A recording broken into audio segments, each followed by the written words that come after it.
Hello and welcome to Royale Without Cheese, our bi-weekly podcast in which we discuss both the classic and the unknown of art and popular cinema from the then and now.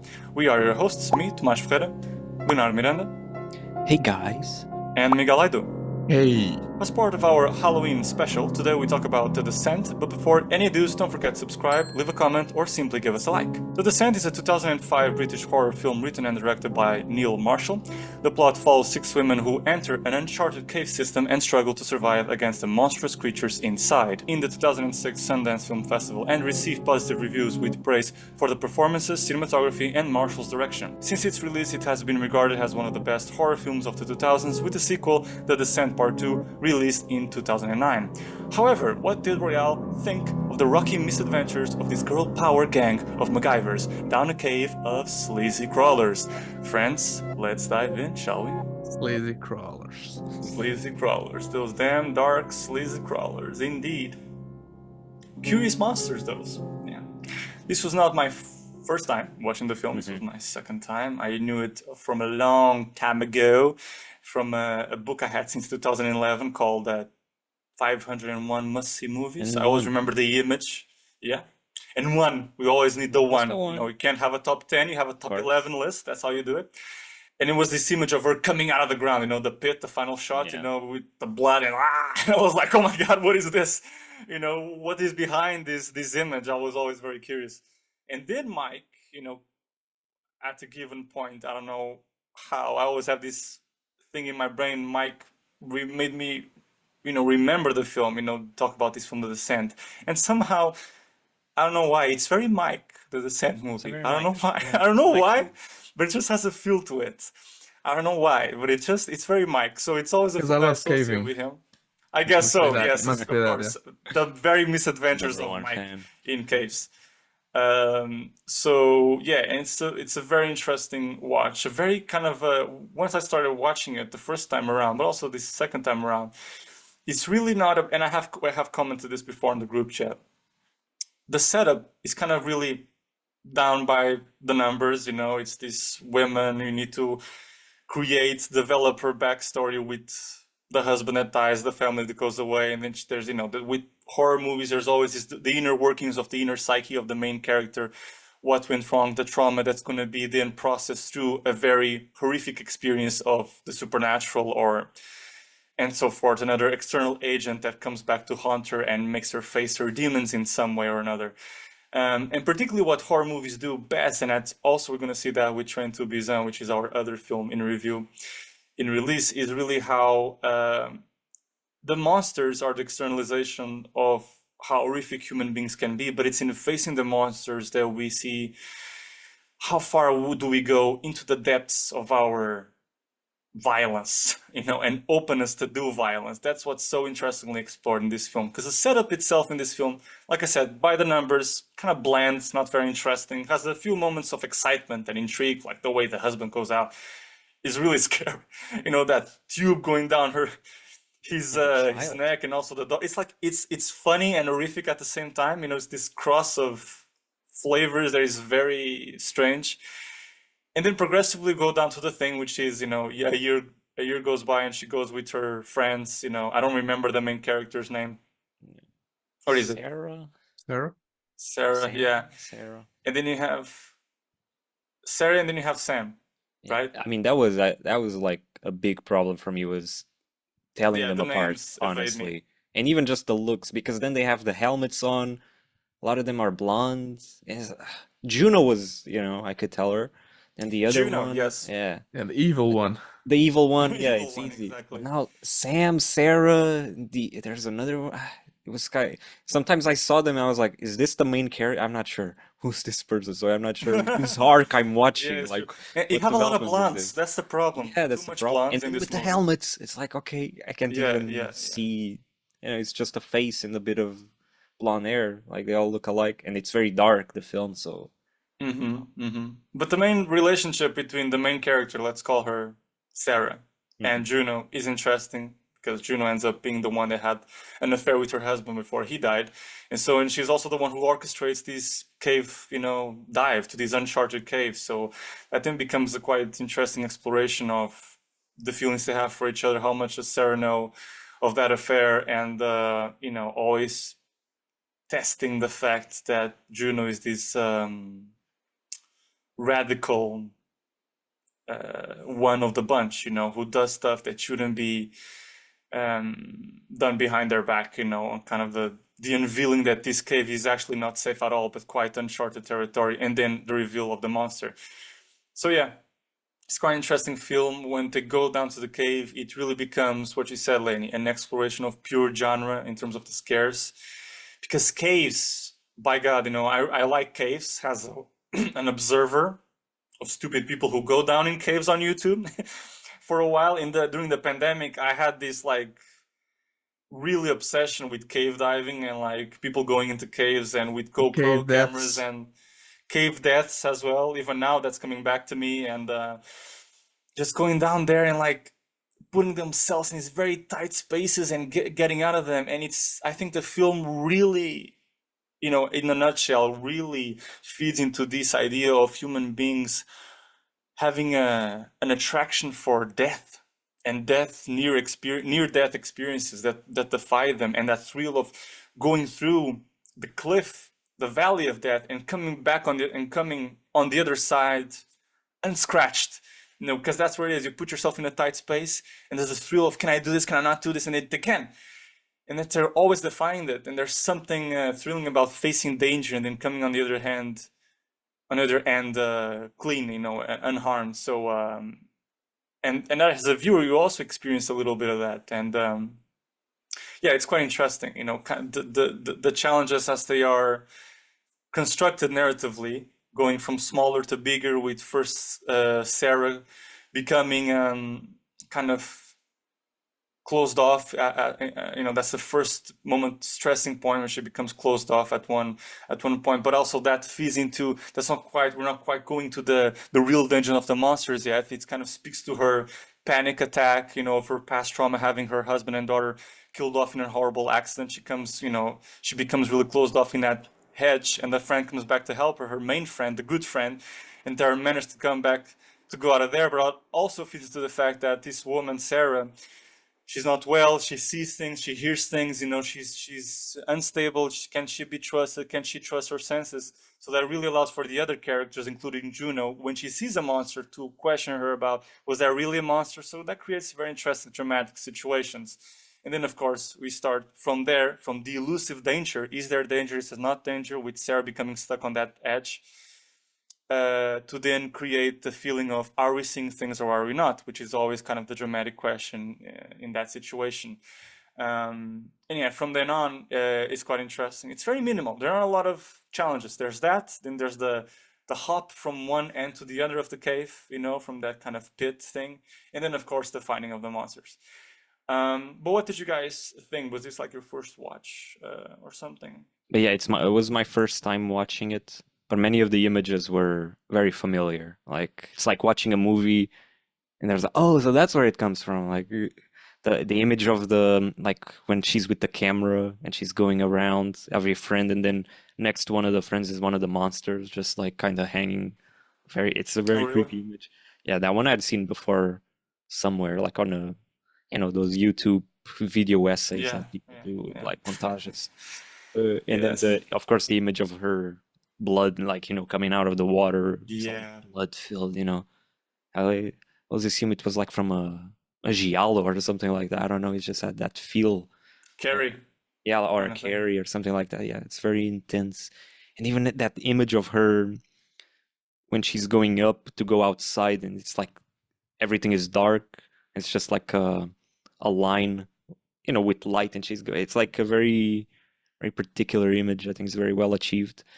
So yeah, I really enjoyed the film. I mean, as I said, it's pure genre exercise almost. The setup is there because you need to have some emotional center, but it's because the director wants to flex his ability to tell this very strange mix of it starts on a more psychological level, which is the claustrophobia of it, being stuck in a cave and not knowing where to go, and then it moves into like a monster movie, and it's like it's done very well. That it doesn't feel like it's a jarring switch. It just feels like a natural development. And I think it's the progression is very well done, as you were saying, because initially you're like, okay, maybe she's just imagining things. Like they mention it in the beginning that being in a cave, can lead to hallucinations and things like that.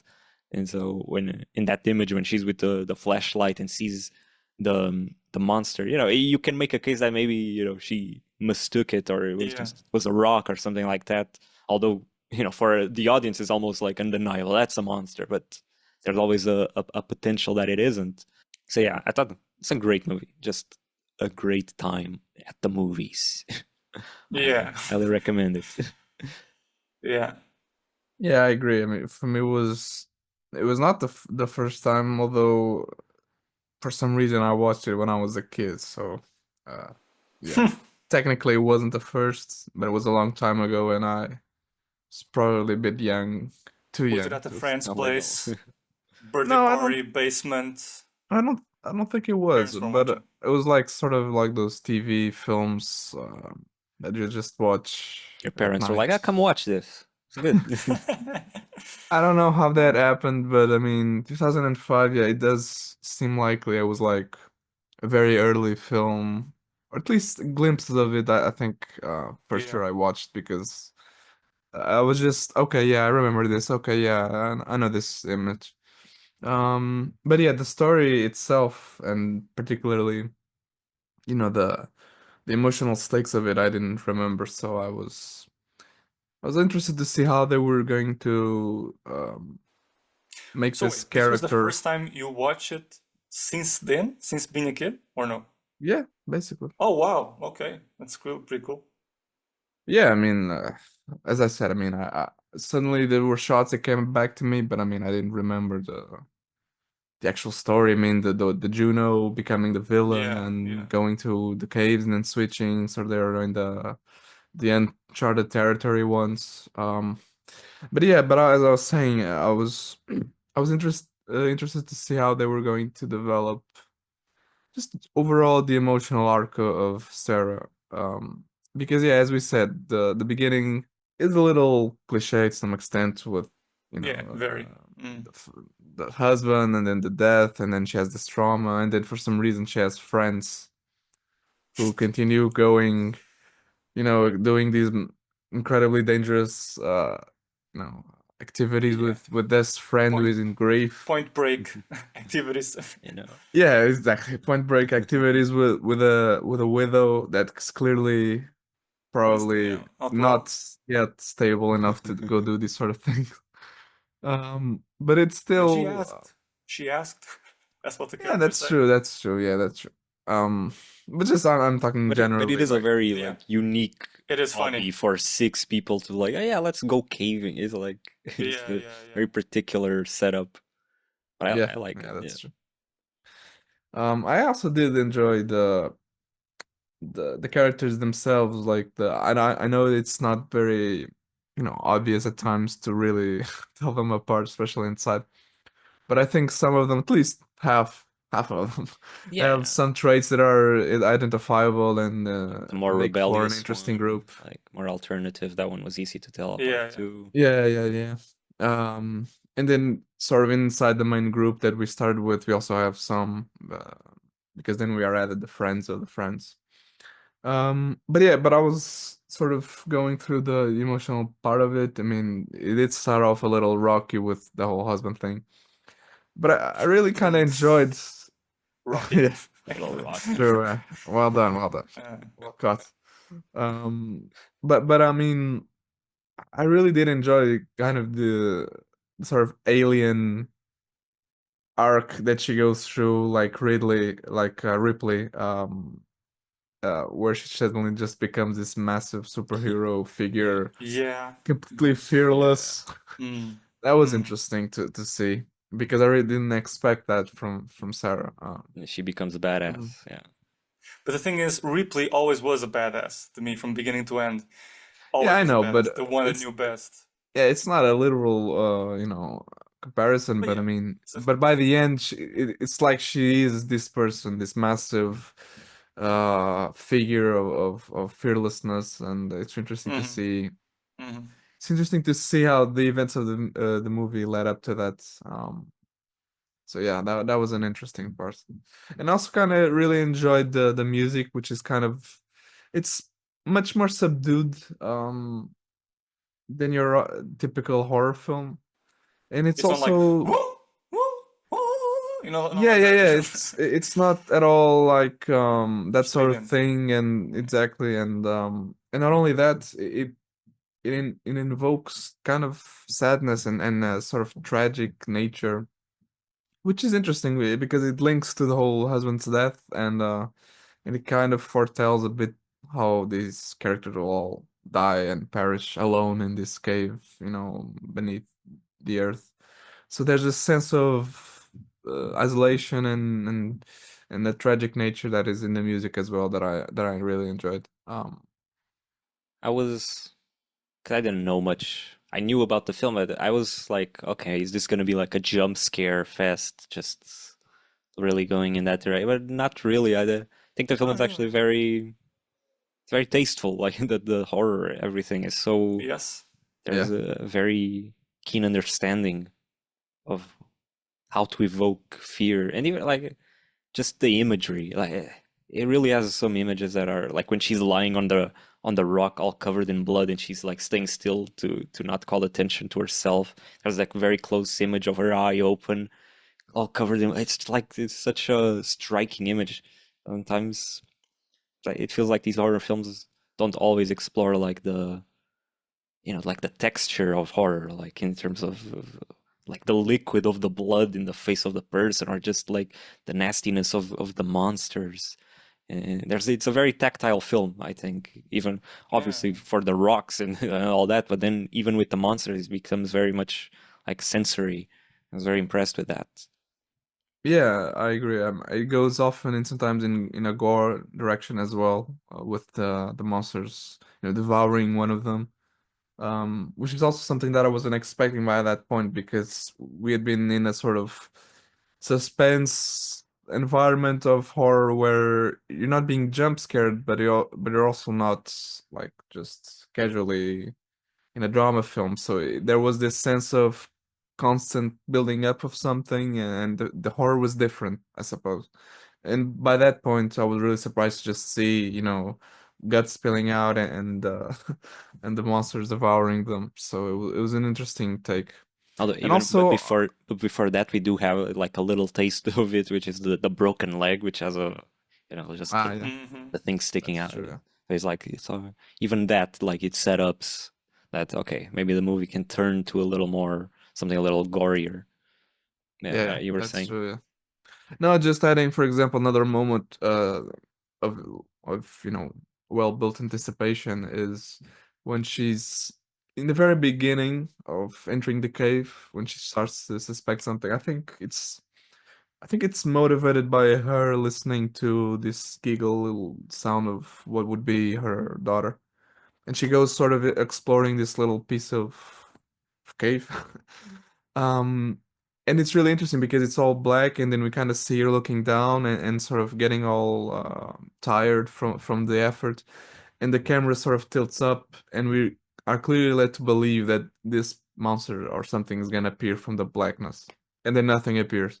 Um, I think that was a really interesting moment because the film, if you think about it, takes a lot of time to show the first monster, like very clearly. Like I think it's when we see one like drooling from behind, um, and so we know that something's gonna happen, but it takes a long time to show and to really start the party going. And these little moments before that, I think, do a really good job of creating a massive amount of tension, but again without resorting to jump scares easily, like a rock falling or something. It's usually based on sound alone, like the crows coming out or something.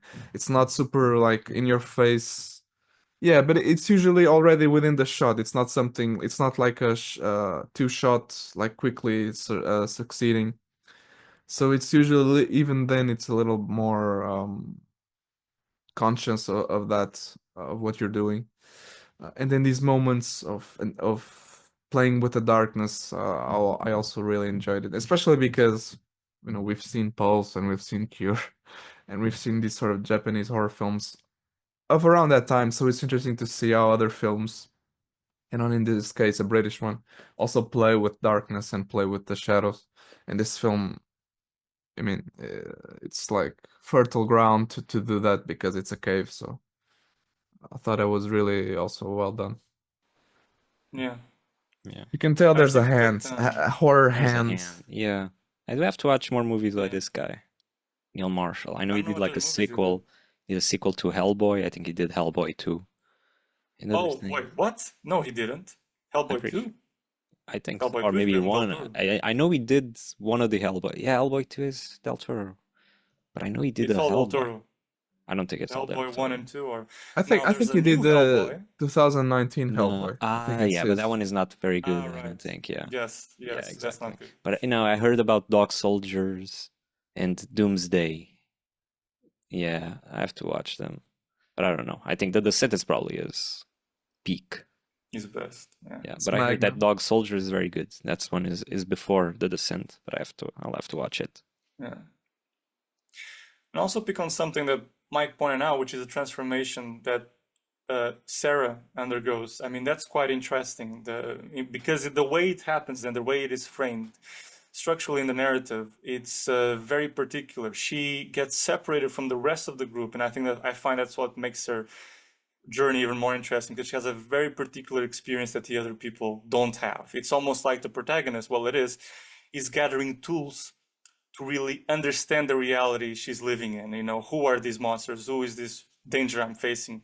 And she becomes being the one who is the wisest of them all in how to tackle them, so to speak. I mean, every single one of them does notice that they are blind, does notice that they navigate through sound, but she has the other thing of she goes through probably the gruesomest experience of living with the monsters up close without shock, because that's the ultimate gain for these people, is when they see a monster and they're not shocked by it, is when they see a monster and the technique of approach is not to flee or scream, is actually to pick a axe and whoosh, Hmm. relentlessly, objectively, you become a killing machine. You become also an animal willing to fight against the predator, so to speak. And there's no fear in her eyes, or Juno's eyes by the end is like nothing. And that is fearful. I'm afraid of them. Like, they become killing machines. And it's like, but you as a spectator, it's in the comfort of your home, you have already become that in a way, because it's easy. When the danger, you are aware that danger lurks very much, earlier in the story, because you are a spectator watching a film, not their present experience, that horrible thing. So you are already trained your brain to feel, okay, when the danger comes, fucking kill it. When I particularly am with films like this, they are very sensorial, and horrors, etc., even comedies that pull emotion out of you, like a laughter or scare.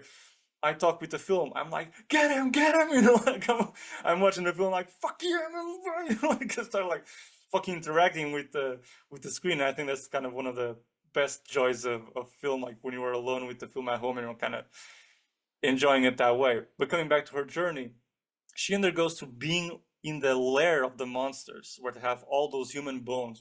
For the first time, we see human bones in this pit. Like, while her friends are up in the air on some other cave bubble, kind of, she has fallen far down, and she's in that lair, and she's in the middle of those bones, and the monsters come and they start to eat her friend in front of her, and she's filming that, or rather she's seeing through the infrared camera. And that's a very particular experience that only she has. She sees the ritual of eating that these monsters have, a part of their routine, and she doesn't react. She just stays there watching it silently, and she kind of becomes a monster as well. And the movie makes steps into that visual expression, so to speak, because Not she then, not as only Michael that. said, goes into the.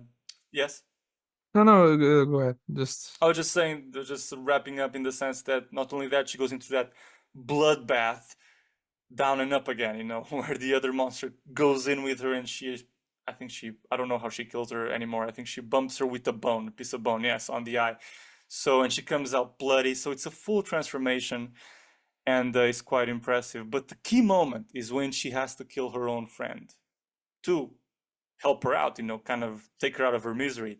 But her good friend, not Juno, her good friend is kind of the test of that. I need to lose my humanity, not by doing a bad thing, but by doing a good thing, so to speak, letting my friend die in peace and not in agony. So, it's just a rock. Because how can you? In that moment, she asks her, please kill me, implicitly, and you think, okay, what would I do in that moment? Maybe there's something, but there's not a sedative, there's not nothing. You need to pick a rock and bam, and it's like, it's gruesome, it's horrible.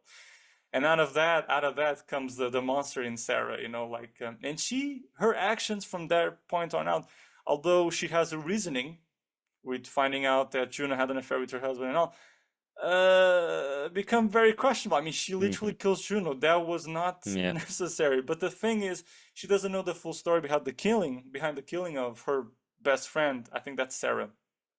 I think that's Sam. Yeah. That it was an accident, but it doesn't matter because she's masked by those whole feelings, that whole discovery of the thing, mixed with this fight or flight mode of like, I have become an animal of pure gore and fear, and all I'm thinking is killing. That contradiction, that mixing of knowing the truth and having become that killing machine is what makes her do something that's quite deplorable, killing someone who didn't quite need killing. It was an accident. So that adds layers to the film, I think. Story. Yeah, it was an interesting take because, I mean, you mentioned she almost becomes a monster, and it's interesting because it's also around that time where she sort of lifts herself up from that sort of place she'd fallen into, and then she's trying to hide from these monsters that come up, and one of them is actually sort of a woman monster taking care of her child. So it's an interesting. Oh, I haven't noticed the child. The child was, I think, the smaller one that she killed, that Sarah killed. I'm fairly certain that it was a smaller monster, but yeah. But anyway, it was a woman, and you could tell that it was like family or something. So it was a nice twist of, okay, suddenly Sarah is the monster, and then we see the actual monsters being a family, and it was an interesting moment. But it's also interesting because it connects to what you said. She becomes a monster, and Juno, who had been this sort of evilish person, has a sort of redemption moment where she wants to try to go save Sarah first before she leaves the cave with the other two friends. And so it's a bit, again, it relates a bit to the tragic nature of the film and the ending, because suddenly they had the capacity to all live together, but because of these switches in their characters, they end up confronting themselves in that moment where she then stabs Juno in the leg. So yeah, it's nice to see how there was a complete switch of both characters, and at that moment, Juno was actually the one trying to make an effort, I suppose, to save Sarah. Even though, yeah, I mean, I also understand what you said about Sarah, but I mean, Juno, you know, in terms of everything that she had been doing up until that point, between going to some caves that she hadn't talked about with her friends, not bringing the book, she had done a series of sort of questionable sure. actions as well that made her really like, okay, you did too much today. Yeah. And then with the whole killing of a friend and cheating, being the sort of the lover of the husband, it's like, okay, you're gonna go down now. Yeah. No, emotionally, you want her to get a slap back, but there's a difference between a slap back and an axe in the leg and let my friend die. At the same time, the motion of it all and the sort of the urgency of everything and the adrenaline. I think it's also the adrenaline. Of course. That you can tell in her eyes and in her character at that point. It's so overwhelming that you kind of excuse it. Yeah. I don't know if you can excuse it. Yeah. No. I mean, that's the thing. That's what's beautiful about it. I'm not even discussing that this action shouldn't be in the film. It should, because it makes it all the more complex. No, I mean, excuse it as a character. Yeah, not saying I would. Hey, well, Mike, we're not gonna go caving with you. This guy is gonna kill us. Now I know. It's gonna turn on me. It's gonna go. If you bring me go to the dark right very quickly. caves, I'll be good. I Yeah, promise. We forget the water. Mike kills us instantly. Like, you traitors. This is ground for killing. Yeah, ground for killing. Your Honor. Yeah, of course. They forgot the water. I'm gonna be the one confused who brought us to a cave that shouldn't be. This was Uncharted, actually. What? Why did you brought us to an Uncharted cave? I didn't read the map right. That kind of stuff. But to wrap things up on an idea, what do you think of the ending? Do you think it's like the unrated version, right? It's the most bleak ending. I when the first time I saw it, and now I even think now that I choose to believe that she has left the cave, but it's open to interpretation. We can think with the last moment, because then there's this moment she does leave the cave, there's this call back to the cave, where she wakes up almost from a dream, and she actually didn't went out, so to speak. She is there, and she sees this final vision of her daughter next to the birthday cake, which is like this recurring motif in the film. You can almost see that as the reality, she never left it, but I can also see that I choose to see that because the film is so bad to this person throughout. I just want some kind of redeeming end for her, like she did get out. I see that as almost like a poetic ending, like she did got out, and the being in the cave is almost this vision of her awake outside. Is her in the car thinking of when she was back in the cave and seeing her daughter. That's how I choose to see it. She the left her demons in the cave. Benevolence of my brain. Her real self is in the real world. Her real self is in the real world, and she has the flashback demons to are. the cave. Yeah, exactly. That's how I choose, because it's so gut wrenching. Yeah. That yes, you can totally see it, and I agree. You could totally see it as she actually still is in the cave, but it's so bad that I need a breather. I need a redemption for this character. Poor her. She has so much down her, back that. Yeah. I think it would have been that case if there wasn't explicitly another version with another ending that made it much clearer that she survived. Yeah. So Yeah, because probably that's what the director wants. Yeah, I mean, the American just version. because on the in fact the American version, she survives. Like she survives. The movie ends, I think, with her seeing the vision of Juno, and then she drives away. I think, like it's sort of like a Texas Chainsaw Massacre of her living in the car, but all bloody and that. I think that's how it ends in the American version, because they said that this version that we saw is too bleak. And also they wanted an open ending for the sequel. Americans and bleakness. Yeah. Used to be more happy or something. Hey, you're the Americans one saying and you sequels. believe she got out. I know. Running away from the bleakness too. I don't mind this ending. Yeah, I don't mind the ending. I'm not saying it's just within it. I choose to believe that she got out. That's what I'm saying. Yeah, I mean, for me, I think she's back inside.